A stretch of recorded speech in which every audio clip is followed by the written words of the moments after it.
네. 이번 발표를 맡게 된 윤명식이라고 합니다. 반갑습니다. 나른하시죠? 되게 기술적인 얘기만 쭉 계속 재미가 없으셨을 텐데, 사실 저도 기술적인 얘기를 해야 돼서 되게 재미가 없을 거예요. 근데 최대한 재밌게 한번 얘기해 보려고 합니다. 요번에 포스트그레스 18 버전이 일단 나왔거든요. 그래서 많이 아마 찾아보시고, 많이 얘기를 들으셨을 거예요. 그래서 제일 많이 바뀐 게 뭐냐? 혹시 아시는 분? 네, AIO입니다. 그래서 제가 발표하는 내용은 대부분의 AIO에 대한 얘기고요. 뒷부분에 가서 조금 몇 가지 더 바뀌었다. 이 정도에서 마무리 지려고 합니다. 네, 그래서 AIO가 가장 큰 변화고요. 그래서 아마 싱크IO하고 AIO의 차이는 뭔지 아실 거예요. 근데 혹시라도 설마 그럴 일은 없겠지만 모르신다는 가정하에서 잠깐 설명을 드리면, 기본적으로 포스트그레스는 옛날부터 싱크IO입니다. 이 얘기는 뭐냐면 전화 통화를 하게 되면 제가 이제 전화를 딱 걸어서 얘기를 하잖아요. 상대방이 답변을 해줘야 되는 거예요. 그게 싱크예요. 그러니까 답변이 안 오면 기다려야 되는 거죠. 그러다 보면 좀 길어지게 돼요. 근데 어싱크는 뭐냐? 어싱크는 문자 메시지 멀티로 날리는 거랑 똑같습니다. 한번 쭉 날리고, 얘가 답변이 오든 오든 내 할 일 하면 되는 거예요.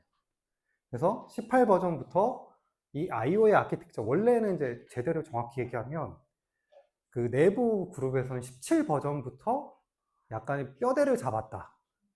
어싱크 IO로 가기 위한 뼈대 작업을 17에서 했고, 실제로 구현을 어느 정도의 초기 단계의 구현을 18 버전에서 했다라고 보시면 될 것 같아요.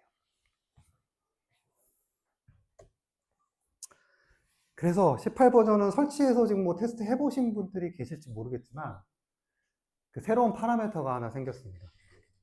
그게 IO 언더바 메소드라는 파라미터가 생겼어요. 그래서 여기는 값이 이제 세 가지로 되어 있는데, 디폴트는 이제 워커라는 세팅이고요. 그래서 하나는 싱크라는 부분이 있고, 워커가 있고, 그 다음에 IO 유링이라는 부분이 있습니다. 그래서 싱크는 뭐냐면 그 하위 호환성을 위해서, 옛날에 싱크 IO처럼 쓰는 그 호환성을 위해서 싱크라는 옵션을 줬고요. 그래서 싱크를 주시면 옛날처럼 17 버전에서 쓰던 것처럼 싱크 형식으로 IO를 할 수 있습니다. 디폴트가 워커인데, 이건 뭐냐면 오라클 써보신 분들 계실지 모르겠는데, 걔네들은 DB라이터 풀이라고 그래서 DB라이터가 여러 개가 떠요. 네, 그래서 DB를 여러 개의 프로세스가 동시에 막 씁니다. 그런 거를 구현했다고 보시면 돼요. 그래서 얘가 워커라는 게 IO 워커예요. 그래서 IO를 처리해주는 애가 여러 개가 떠가지고, 어떻게 보면 정확히 말하면 여러 개가 동시에 던져서 처리한다고 해서 어싱크에 비슷하다고 보시면 될 것 같아요. 그 다음에 이제 앞으로 가야 될 방향이 이 유링인데, 얘는 말 그대로 실제 그 리눅스 커널에서 제공해주는 AIO 기능을 써가지고 실제적으로 어싱크 IO를 하는 부분입니다. 네, 그래서 일단 디폴트 값은 워커로 돼 있다. 얘가 워커로 돼 있는 이유는 얘를 쓰는 게 좋을 거다. 다른 거로 바꾸면 큰일 난다. 이런 느낌으로 보시면 될 것 같아요. 네, 원래 PG 파라미터들이 대부분 딴 걸로 바꿨을 때 대부분 피보입니다.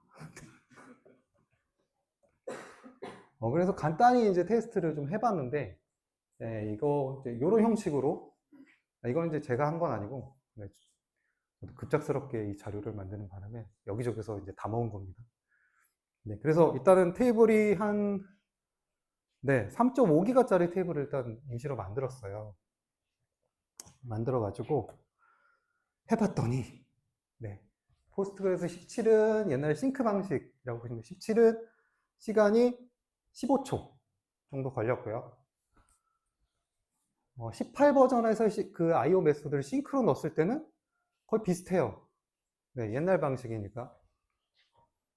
근데 이제 여기서부터 워커를 해가지고 워커스를 3개로 띄워가지고 했을 때는 거의 5초가 줄어들었죠.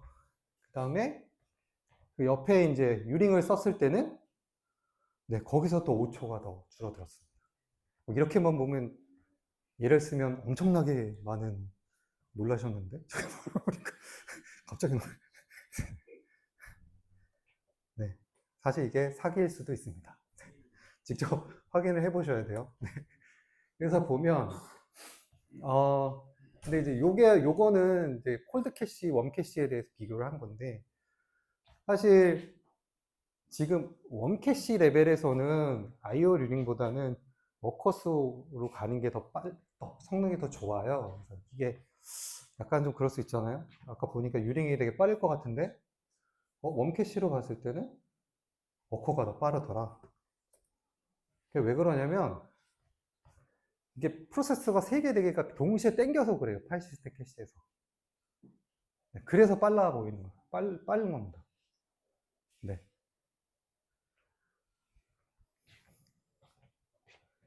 좀 이해가 안 가시죠? 저도 사실.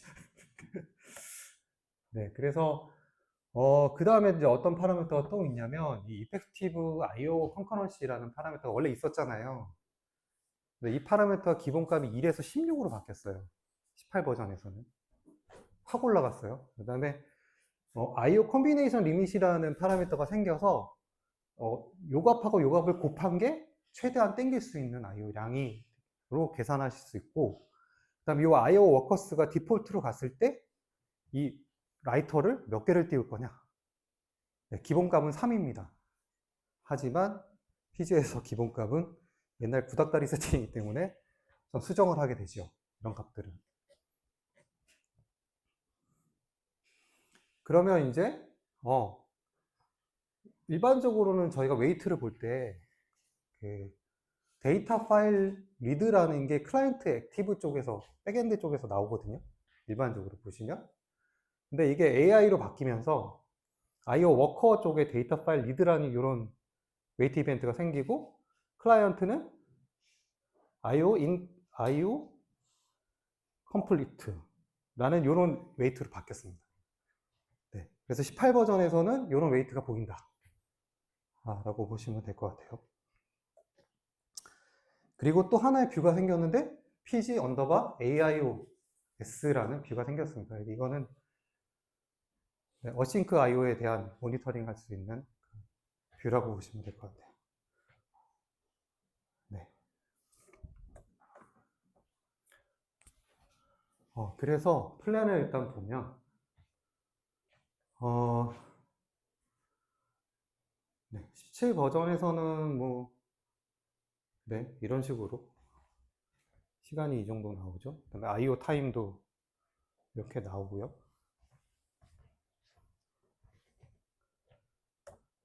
그래서 이게 이제 워커 베이스로 가면 시간이 확 줄어듭니다. 네, 아까 그 데모 테스트 해보신 것처럼 시간이 줄어들고 이 IO 타이밍 부분이 시간이 확 줄어들어요. 네. 그리고 네, 그렇게 이제 워커로 바뀌면 틀어지고요. 근데 이제 여기서 중요한 게 어싱크가 되게 되면 IO의 타임이 사실 별게 중요하지는 않을 수 있어요. 왜냐면 던지면 바로 받으니까 되게 속도가 빨라지지만 그래도 OS 캐시의 히트 여부를 가늠하기 위해서 어떤 앞으로는 계속적인 그쪽에 관한 매트릭이나 이런 것들이 좀 더 개발이 될 겁니다. 당장은 아마 IO 웨이트, 그러니까 IO 타임만 갖고는 사실 뭐 쿼리 성능이라든가 이런 거를 판단하시기에는 약간 좀 네, 순간 지금 아키텍처가 확 바뀌었기 때문에 좀 어려우실 수 있다 하는 얘기입니다. 그래서 요거는 여러 가지로 좀 테스트를 해본 건데요. 이거 시퀀스 스캔, 비트맵 스캔, 인덱스 스캔. 그래서 요 색깔별로 네, 17 버전, 18의 싱크, 18의 IO 링, 그 다음에 18의 워커 3개, 디폴트 값, 그 다음에 12개 이렇게 늘려본 건데요. 여기서 보면 지금 노란 게 가장 밑에 있잖아요. 그러니까 노란 게 가장 성능이 좋다. 즉, IO 워커를 디폴트 값보다는 CPU 개수, 코어 개수를 조정을 해서 좀 늘려주면 어떤 병렬로 처리하는 양 자체가 많으니까 더 빠를 거다에 대한 이제 테스트 정보입니다. 그래서 뭐 이거 설명한 건데 일단 인덱스 스캔은 어싱크, 아직은 어싱크가 아니에요. 어싱크가 뒤에 리밋 부분이 좀 있는데, 인덱스 스캔은 싱크입니다. 18버 정도. 네, 그래서 뭐 이펙트가 별로 없지만, 비트맵 스캔하고 싱컨셜 스캔은 네, 어싱크 IO를 쓸 수 있어서 워커의 개수가 늘어나면 늘어날수록 성능이 더 좋아집니다. 네. 요거는 이제 워커의 개수를 보면서 지금 테스트를 한 건데 똑같아요. 워커가 많을수록 밑에 성능이 더 좋은 그림을 보여줄 수 있어요. 네, 이것도 이제 아이오워커 3일 때 성능이 일관적으로 일단 안 좋은 성능을 보였지만 아이오워커가 늘어나면 네, 성능이 되게 좋아집니다. 근데 이게 또 좋다고 너무 늘리면 안 되니까 향후에는 아마 이 아이오 워커에 대한 수가 어댑티브 형태로 바뀌지 않을까. 뭐 오토 뭐 이런 값을 해가지고 코어 수 자동으로 계산해서 세팅이 되지 않을까라는 생각이 있습니다. 그래서 이 두 가지 좀 차이가 궁금하실 텐데 유링과 워커의 방식은 이제 IO를 어디서 처리하느냐의 차이거든요. 크게는 보시면 유링은 여기 보면 백엔드 프로세서가 다 처리합니다. IO를. 근데 워커는 말 그대로 IO 프로세서가 처리를 하거든요. 그게 큰 차이입니다. 그래서 거기에 따라서 약간의 트레이드 오프가 좀 있어요. 그래서 워커는 말 그대로 IPC 통신을 해야 돼요. 프로세서 간의 통신을, 인터 프로세서 커뮤니케이션을 해야 돼서 백엔드가 워커한테 던졌다가 끝나면 워커가 작업 다 끝나면 백엔드한테 다시 던져주는 이런 콜을 해야 되거든요. 그러니까 이게 많아지면 많을수록 이 시그널이 되게 많아지거든요. 일반적 싱크보다는. 네. 그러다 보니까 이 시그널도 공짜가 아니죠. 모든 게. 콜을 다 오픈하고 콜을 던지는 그런 작업들을 시스템 콜들을 해야 되니까 콜수가 좀 많아지게 됩니다. 네. 근데 아까도 그러면 유닉은 괜찮냐?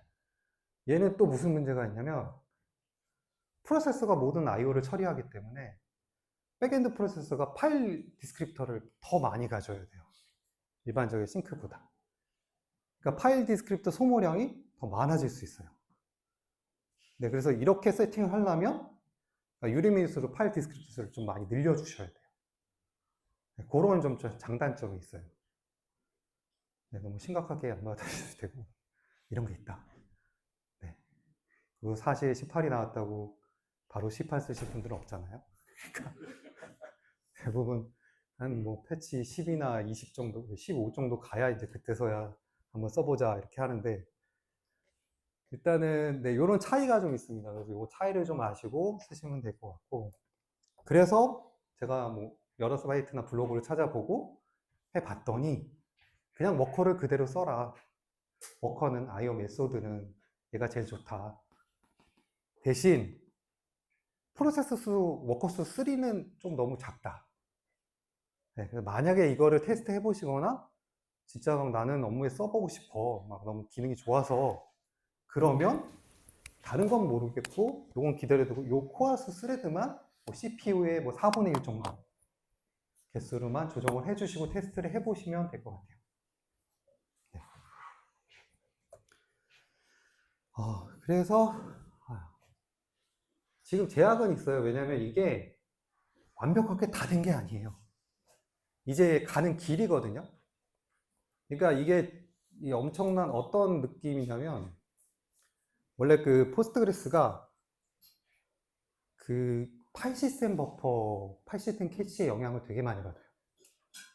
그래서 아마 운영하시다가 그런 일이 있으실 거예요. 갑자기 운영하다가 성능이 갑자기 안 좋아져요.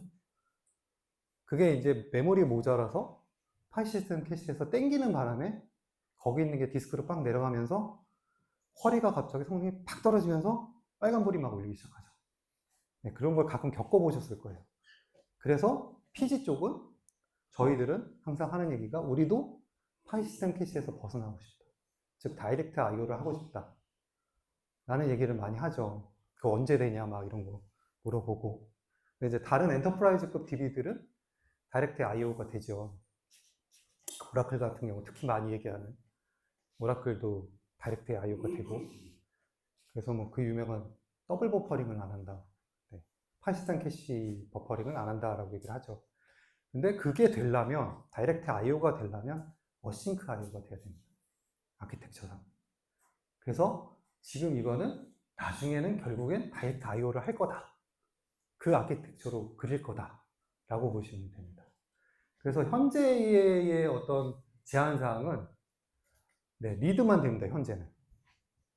어싱크가. 리드만 돼서 그래서 기존에 이제 왈로고 쓰는 거는 뭐 걔는 아직 싱크고요. 순차적으로 써야 되고.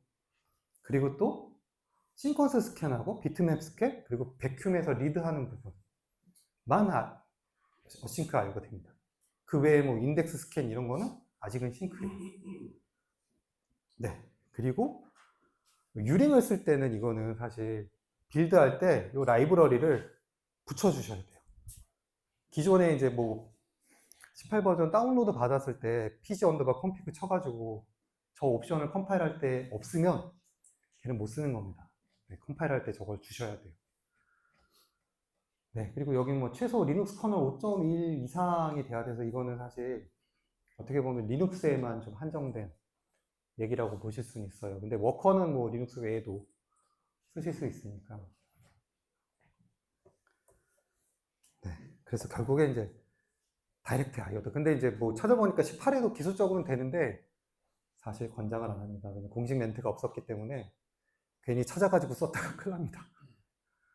네, 그리고 다이렉트 IO를 해야 돼서 어싱크 IO가 필수적으로 아키텍처가 있어야 된다는 얘기예요. 근데 사실 파일 시스템 캐시를 쓰는 게 장단점이 있어요. 네, 왜냐면 파일 시스템 캐시에 데이터가 있으면 진짜 빠르거든요. 다이렉트 IO보다. 대신 이제 영향도가 좀 커서 그런 거지. 그래서 이제 19 버전을 기다려보자. 18 나온 지 얼마 안 됐는데 19를 이제 기다려보자. 왜냐면 19에는 리드 부분이 조금 안정화가 될 것 같고요. 이제 라이트 부분도 어싱크가 들어갈 거다. 라고 이제 플랜은 잡혀 있어요. 그때까지 될지는 모르겠으나. 네, 그래서 네, 결국에는 리드라이트가 한 20이나 21 정도 돼가면 다이렉트 IO를 쓰지 않을까 생각이 있습니다. 그리고 그때쯤 되면 그 항상 얘기 나왔던 Z입이 되지 않을까. 네, Z입은 언제 되는지 모르겠어요. 아직 기회가 없어서. 기회가 돼야 되는데. 그 다음에 이제 가장 큰 게 뭐냐면 비트리 인덱스 스킵 스캔이에요. 스킵 스캔이 뭐냐면은 그 다른 애들은 다 됐던 애예요. 저희 PG가 좀 늦게 되는 거고요. 뭐냐면 그 인덱스 칼럼에 선도 칼럼이 없으면 사실은 인덱스를 못 씁니다. 왜냐면 처음에 찍을 수가 없어서 위치를 첫 칼럼에 값이 있어야 딱 찍어서 그 다음부터 쫙 찾아가잖아요. 근데 가끔 쿼리를 짜다 보면 첫 칼럼이 없을 때가 있어요. 두 번째 칼럼부터. 네, 근데 첫 칼럼보단 두 번째 칼럼이 더 디스팅트 할 때. 그럴 땐 누가 봐도 인덱스를 타는 게 좋잖아요. 두 번째 칼럼이 너무 디스팅트 하니까. 근데 이제 PG는 그 기능이 없어서 옛날에는 인덱스 오니 스캔이 보여요. 근데 그거는 인덱스 스킵 스캔이 아니라 인덱스 풀 스캔입니다. 네, 그거를 인덱스 스킵 스캔으로 태우게끔 한 게 18버전부터 네, 제공이 됐습니다. 그래서 이거는 뭐 데모로 만드는 거고요. 네, 그래서 얘는 좀 덜 디스팅트하고 얘는 디스팅트한 값을 만들어서 요 B라는 값으로 찾았을 때 어떻게 되느냐 플랜 변화를 좀 보여드리면 17버전은 그냥 네, 아무것도 안 주면 시퀀스 스캔으로 다 타죠. 인덱스를 못 찍으니까. 네, B만 가지고 못 찾으니까 그냥 다 태워본 겁니다. 근데 17버전에 이제 인덱스를 억지로 태운다고 시퀀스 스캔 오프를 딱 해버리면 타요. 타진 하지만 시간이 되게 오래 걸리죠. 이게 인덱스 풀 스캔을 탄 겁니다. 인덱스만 처음부터 끝까지 다 읽어버린 거예요. 근데 18버전에서는 속도가 확 줄었죠. 그리고 뭐가 나왔냐면 인덱스 서치라는 게 나왔어요. 사실 요거 없으면 요것만 보고는 얘가 인덱스 스캔인지 풀 스캔인지 몰라요. 그게 좀 안타깝긴 한데 다른 DB 같은 경우는 스킵 스캔, 뭐 레인지 스캔 이렇게 딱딱 적어주잖아요. 보면 아는데 PG 18부터는 된다고 하는데 사실 인덱스 서치 저 키워드 하나만 보고 찾아야 돼요. 네. 하여튼 그래서 18 버전에서는 인덱스 스킵 스캔이 된다. 그렇다는 얘기는 뭐냐? 18로만 업그레이드 해도 성능이 조금 좋아질 거다. 이 기능 때문에. 대신 다른 기능 때문에 말아먹을 수도 있다. 라는 거죠. 네. 원래 업그레이드가 그런 거니까. 하지만 쿼리적으로 봤을 때 이 인덱스 스킵 스캔이 되면서 되게 성능은 좋아질 거예요. 기존에 안 됐던 것들이 다 될 거니까. 인덱스를 타고. 네. 또 남용하면 안 된다. 그 다음에 이제, 다른 변화들이 좀 있습니다. 이거 말고도. 요거는 지금 릴리즈 노트에서 갖고 온 건데, 18부터는 여기 initdb 하실 때 체크성 키세요?